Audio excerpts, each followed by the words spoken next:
Hey there, this is Andrew with AndroidCentral.com, and we're going to take a look today at the AT&T version of the HTC One X Plus.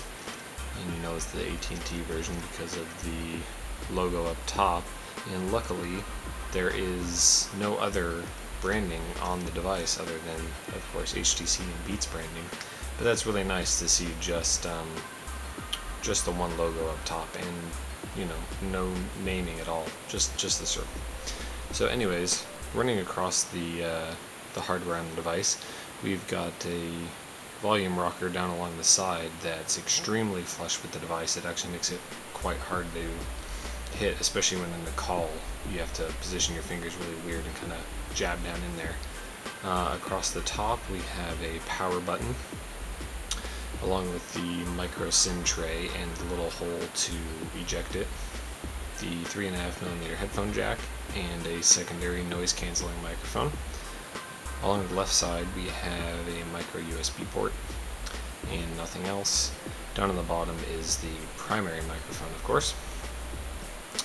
Around the back we have that 8-megapixel backside illuminated sensor camera and the LED flash.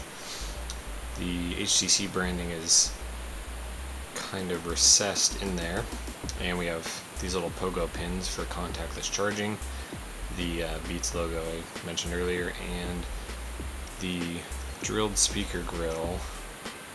It's actually really nice. Not the loudest thing in the world, but it looks really nice in the back.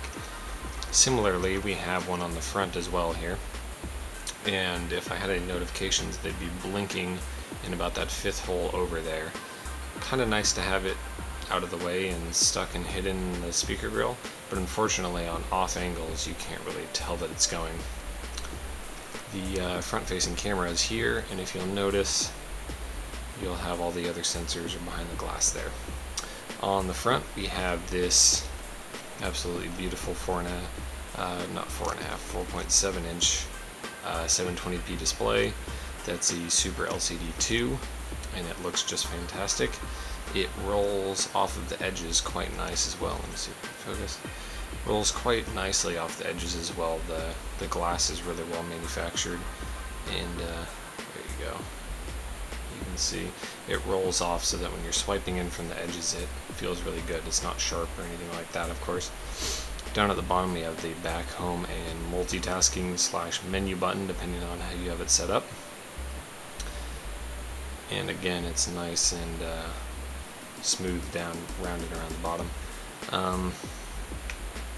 We're not going to run too much into the software because we have that coming in a separate video, but you can see everything runs nice and fast and all of that. But the main story here is how nicely put together this thing is and how great it feels in the hand. It's not the thinnest thing in the world, and it's not the lightest either, but you're willing to overlook those things for how nice it is. I'm going to do a couple quick side-by-sides here with the trusty GSM Galaxy Nexus, so you can get a feel for the height. They're about the same. And let's give you the side view. The Galaxy Nexus is a bit thicker, especially with the hump on the bottom there. Width-wise, the One X Plus is just a touch wider, but a little bit thinner too, so that's okay. But it's not quite as rounded. Around the top, you'll really see the thickness difference. And I'm not sure. Maybe this will give you a good idea of the thickness difference. Is nice. Other than that, they feel about the same size, and when you think about it, they're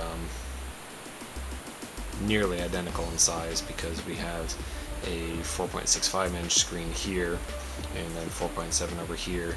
Now, the Galaxy Nexus just has a really big bezel at the bottom that this gets taken up with capacitive keys here, but it's kind of the trade-off there. The bezels are actually pretty small, so you're getting a bigger screen and capacitive keys for the same amount of space. So there's your quick walkthrough of the AT&T version of the HTC One X Plus.